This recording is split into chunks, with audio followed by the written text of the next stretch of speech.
আমি রয়েছি পশ্চিমবঙ্গ রাষ্ট্রীয় বিশ্ববিদ্যালয় বারাসাত এবং সেখানকার যে প্রশাসনিক ভবন সেখানে আজকে 225 জন পরীক্ষার্থী পরীক্ষা দেবে এবং 10টা থেকে শুরু হয়ে গেছে তাদের পরীক্ষা কেন্দ্রে প্রবেশ করানোর প্রক্রিয়া এবং দীর্ঘ প্রতীক্ষার পর এসএসসি একাদশ দ্বাদশের আজকে পরীক্ষা এবং যারা দূর দূরান্ত থেকে এসছেন পরীক্ষার্থীরা তারা অনেক সকালে এসে পৌঁছে গেছেন, লম্বা লাইনে দাঁড়িয়েছেন এবং আজকে যারা পরীক্ষা দিতে এসছেন, আপনি কি আগে 2016 বসেছিলেন? না না, হ্যাঁ বসেছিলাম, পাইনি। আজকে কি কতটা আশা নিয়ে পরীক্ষা দিচ্ছেন? আজকে কতটা আশা নিয়ে পরীক্ষা করছেন? এখন পরীক্ষা কতটা আশা নিয়ে পরীক্ষা করছেন? জানি না, দেখা যাক কি। আজকে পরীক্ষায় বসছেন কতটা আশা নিয়ে? দেখা যাক, প্রিপারেশন নিয়ে এসেছি, কতটা হয় দেখা যাবে। 2016 দিকে হ্যাঁ বসেছিলাম। তখন কি পেয়েছিলেন? না পাইনি। কতটা আশাবাদী? আশা নিয়ে ঢুকছি, বাকিটা দেখা যাক। এবং অভিভাবকরাও রয়েছে আমরা দেখতে পাচ্ছি। অভিভাবক আজকে যে আপনার ছেলেও তো পরীক্ষা দিতে গেছে, কি কতটা আশাবাদী? আমি 2016 সালে ছেলেকে নিয়ে পরীক্ষা একবার দিয়েছিলাম, পাশ করেছিল, আজকে 6 বছর সে চাকরি করছে। আবার এই যে ঘটনা, আবার নতুন করে এই যে চাকরি দুর্নীতি, এই রাজ্য সরকার বা এসএসসি, এ এক ভয়ঙ্কর দুর্নীতি। পশ্চিমবাংলায় আমরা এরকম দুর্নীতি দেখিনি। এই দুর্নীতির অবসান হওয়া দরকার এবং স্বচ্ছ শিক্ষার ব্যবস্থা করা হোক।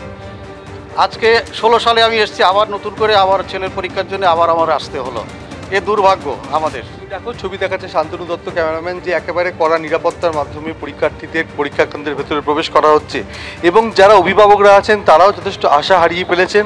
অর্থাৎ দীর্ঘ প্রতীক্ষার পর এসএসসির একাদশ দ্বাদশের আজকে পরীক্ষা এবং পশ্চিমবঙ্গ রাষ্ট্রীয় বিশ্ববিদ্যালয়ে আপনি তো পরীক্ষা দিতে এসছেন, কতটা আশাবাদী? এবং আমি আশাবাদী, যেহেতু আমি ফ্রেশার্স ক্যান্ডিডেট, তো দেখা যাক এরপর কি হয়। প্রস্তুতি যথেষ্ট আছে, ফলাফল নির্ভর করছে সব কিছুর উপর। 9 বছর আগে পরীক্ষা হয়েছিল, সেই পরীক্ষা নিয়ে দুর্নীতির প্রশ্ন উঠেছিল, আপনি কি বলবেন কতটা দুর্নীতি মুক্ত হতে পারবে? দেখুন, অতীত থেকে তো সব শিক্ষা সবাই নেয়। আশা করি এবছর স্বচ্ছ এবং ফ্রি অ্যান্ড ফেয়ার সিলেকশন হবে। আপনি তো আপনি কি 2016 বসেছিলেন? আজকে এসছেন, কতটা আশাবাদী?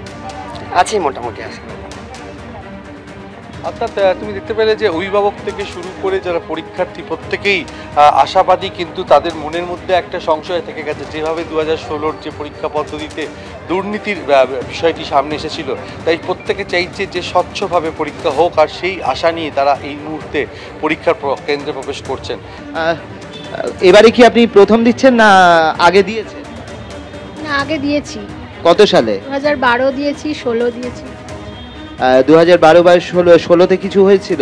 না, 16 হয়নি, তবে 12-এ টেট কোয়ালিফাই করেছিলাম। তারপর সাবজেক্টে কোয়ালিফাই মানে করারনি, কিন্তু আমি আরটিআই করে জানতে পারি যে আমি কোয়ালিফাই করেছিলাম, কিন্তু দেয়নি।